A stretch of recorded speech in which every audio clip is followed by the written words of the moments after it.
Dear friends, अस्सलाम वालेकुम। आज जो हम टॉपिक को डिस्कस करेंगे ये इंतहाई अहम टॉपिक है। इसका नाम है अर्थक्वेक। Let's start.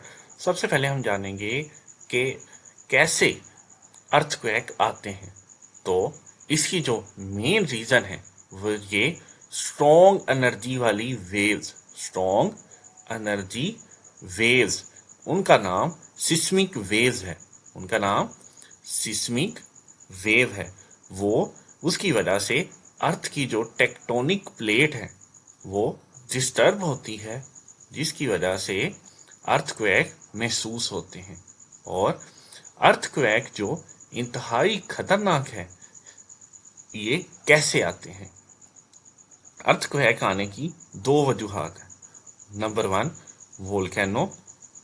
जब जमीन के अंदर इंतहाई प्रेशर की वजह से गैसेस फटती हैं, तो पहाड़ या जमीन के फटने की वजह से जो मैग्मा निकलता है, इसकी वजह से अर्थक्वेक आने के चांसेस होते हैं।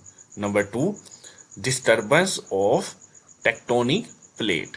डिस्टर्बेंस ऑफ टेक्टोनिक प्लेट, उनकी वजह से अर्थक्वेक आते हैं, क्योंकि ये पूरे अर्थ पर फैली हुई हैं और अर्थ जब मूव करती है तो उसकी टेक्टोनिक प्लेट भी साथ मूव करती है।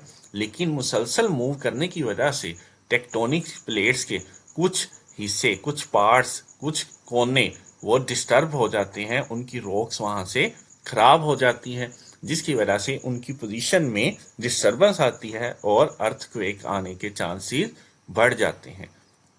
नेक्स्ट क्वेश्चन है कि हम इसे मेजर कैसे करें? अर्थक्वेक को मेजर कैसे किया जाता है? इसकी मैग्नीट्यूड को मेजर करने के लिए रिक्टस स्केल का इस्तेमाल किया जाता है। रिक्टस स्केल, इसका जो एरिया है, इसकी जो रेंज है वो 0 से 10 तक होती है, यानी 0 कम से कम और 10 मैक्सिमम। जो एवरेज नॉर्मल रेंज के जलजले आते हैं वो तकरीबन 4, 5, 6 रिक्टर स्केल उनकी मैग्नीट्यूड होती है। और इसके जो ग्राफ को मेजर करने के लिए जो पैमाना इस्तेमाल किया जाता है उसका नाम सिस्मोग्राफ है। सिस्मोग्राफ, उसके अंदर इसकी मुकम्मल वाइब्रेशन को ग्राफ के जरिए नोट किया जाता है।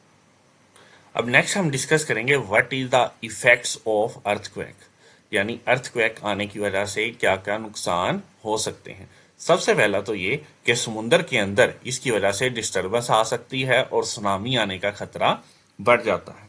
नंबर टू, इसकी वजह से लैंड स्लाइडिंग हो सकती है और तमाम इंफ्रास्ट्रक्चर तबाह हो सकता है।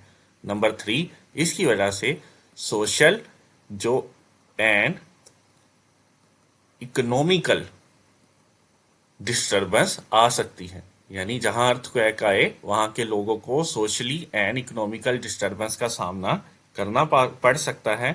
नंबर फाइव, इसकी वजह से इन्वायरमेंटल इफेक्ट आ सकता है। इन्वायरमेंटल इफेक्ट, क्योंकि लैंड स्लाइडिंग की वजह से तमाम इंफ्रास्ट्रक्चर तबाह हो सकता है और इन्वायरमेंट भी कभी भी डिस्टर्ब हो सकता है। नेक्स्ट अब हम डिस्कस करेंगे कि अर्थक्वेक को कैसे मैनेज किया जा सकता है। क्योंकि अर्थक्वेक को प्रिडिक्ट करना इंतहाई मुश्किल है, तो इसके लिए लॉन्ग टर्म प्लानिंग की जरूरत है। नंबर वन, सबसे पहले बिल्डिंग कोड, यानी हम ऐसी बिल्डिंग बनाएं जिसकी वजह से उस बिल्डिंग को जल्जले से महफूज रखा जा सके और एक इंतहाई मामूली दर्जे का जल्जला उसे नुकसान ना पहुंचा सके, जिसकी वजह से जानी नुकसान, माली नुकसान से भी बचा जा सके। नंबर टू, पब्लिक अवेयरनेस, यानी हम पब्लिक को अवेयर कर सकें और उन्हें जल्जले के दौरान एहतियाती तदाबीर इख्तियार करने का कह सकें। नंबर थ्री, लेजिस्लेशन, यानी हम सरकारी तौर पर ऐसी कानून साजी कर सकें जिसकी वजह से रिस्क मैनेजमेंट इंतहाई एक्टिव हो और हम उससे जल्द अज जल्द अपने फायदे के लिए इस्तेमाल कर सकें। Number four, research. रिसर्च, यानी हम साइंस के शोबे के अंदर मुकम्मल तौर पर एक तहकीक कर सकें और इसे प्रिडिक्ट करने की कोशिश कर सकें। नंबर फाइव, डेवलपमेंट, हमें अपने तमाम जितने भी शोबे हैं और जितने भी अदारे हैं उन्हें डेवलप करने की ज़रूरत है ताकि वो बर वक्त हमारी मदद कर सकें।